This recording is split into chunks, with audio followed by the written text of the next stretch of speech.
સુરતના સચિન વિસ્તારમાં બનેલી ગંભીર હત્યાની ઘટનામાં સંડોવાયેલા બે આરોપીઓને સચિન પોલીસની સર્વેલન્સ ટીમે માત્ર ગણતરીના કલાકોમાંની અંદર ઝડપી લીધા છે.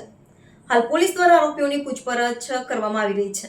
સુરતના સચિન આઇસોલેશન રોડ ઉપર થયેલ ગંભીર હુમલામાં પવન રાધેશ્યામ ચૌહાણ નામના યુવકની ફોરવ્હીલના વાહન વડે હત્યા કરવામાં આવી હતી, જ્યારે તેની સાથે રહેલા રવિન્દ્ર સિરસાટની ઈજા કરવામાં આવી હતી. આરોપીઓએ મોટરસાયકલને ઈરાદાપૂર્વક ટક્કર મારી, ત્યારબાદ પવનને ઘસી લેતા તેનું ઘટના સ્થળે જ મોત થયું હતું. સચિન પોલીસ સ્ટેશનના આઈપીસીના નવા બીએનએસ અધિનિયમ હેઠળ કલમો લગાવી ગુનો નોંધી તરત જ તપાસ શરૂ કરવામાં આવી.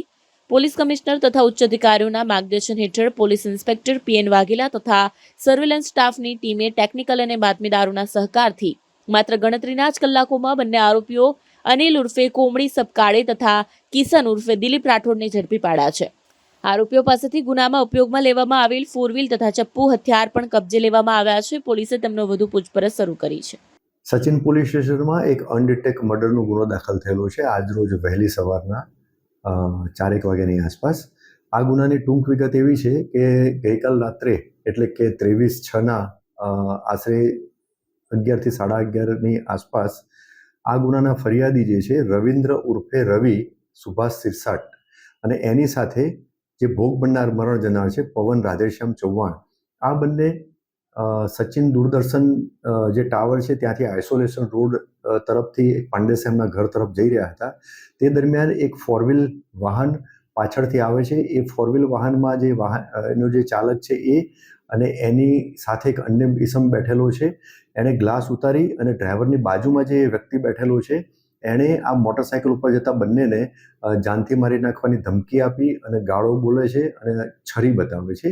ત્યારબાદ આ જે ફોરવ્હીલ વાહનના જે ચાલક જે છે એ મોટરસાયકલ ઉપર જે બંને વ્યક્તિ જાય છે ફરિયાદી અને ભોગ બનનાર એમને ટક્કર મારે છે અને એ ટક્કર વાગવાથી આ જે મોટરસાયકલ છે ડિવાઈડર જોડે અથડાય છે અને પછી જે ભોગ બનનાર જે છે એ ગાડીના નીચે વ્હીલમાં આવી જાય છે.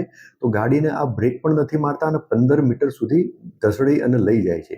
આ બંને જે ફરિયાદી અને જે ભોગ બનનાર જે મોટરસાયકલ ઉપર હતા એમની સાથે બીજા 2 વ્હીલર અને 4 વ્હીલરમાં પણ બીજા વ્યક્તિઓ એમની પાછળ આવતા હતા જે એમના પરિચિત હતા.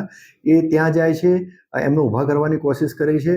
તો જે આ ફોરવ્હીલ વાહનમાં જે ડ્રાઈવરની બાજુમાં બેઠેલો ઈસમ હોય છે એ ત્યાંથી ઉતરે છે અને છરી ત્યાં બતાવે છે, છરી લઈ અને એમને મારવા જાય છે. એટલે જે ફરિયાદી જે છે ફરિયાદી એમની સાથેના માણસોને એમ કહે છે કે ભાઈ તમે અહીંથી જતા રહો, એની પાસે છરી છે અને આપણી ઉપર હુમલો કરશે. એટલે બીજા બધા દૂર ખસી જાય છે અને જે ડ્રાઈવરની બાજુમાં જે ઈસમ બેઠેલો હોય છે જે અજાણ્યો ઈસમ એ ફરિયાદી રવિન્દ્ર સિરસાટને ખભાના ભાગે છરીથી ઈજાઓ કરાય છે. ત્યારબાદ આ બંને જે આરોપી છે ત્યાંથી નીકળી જાય છે.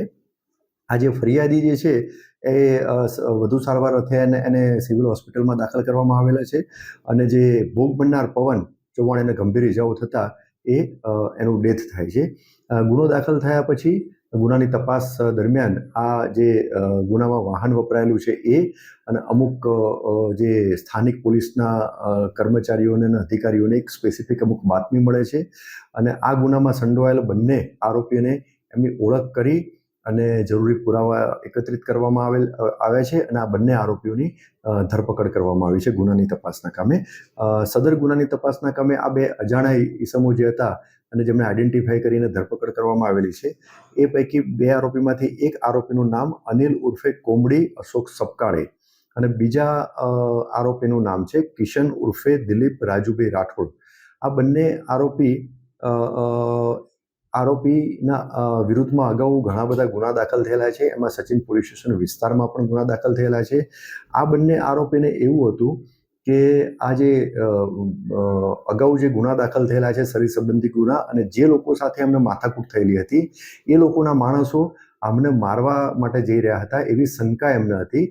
જે શંકાના આધારે આ રીતના એમણે મેં જણાવ્યું એમ મોટરસાયકલને ટક્કર મારી અને એકને ગંભીર ઈજા કરેલી છે અને બીજાનું મર્ડર કરેલું છે.